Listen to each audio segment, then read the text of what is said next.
আসসালামু আলাইকুম এভরিওয়ান, কেমন আছেন সবাই? আজকে আমি আপনাদের জন্য মজাদার এবং সুস্বাদু একটি নাস্তার রেসিপি নিয়ে চলে আসলাম।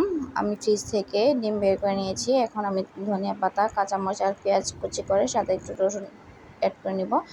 আর অমলেট করার জন্য 2টি ডিম ফাটিয়ে নিলাম। সাথে হচ্ছে আমার যে কুচি করা এইগুলো ছিল, এগুলো আমি অ্যাড করে নিয়েছি। তারপর ভালোভাবে মিশিয়ে নিব। এবার আমি প্যান গরম করে আমার রেডি করা পরোটা ভেজে নিব। সেজন্য আমি একটু ঘি দিয়ে নিয়েছি। ঘিটা গরম হয়ে আসলে আমি পরোটা দিয়ে দেবো।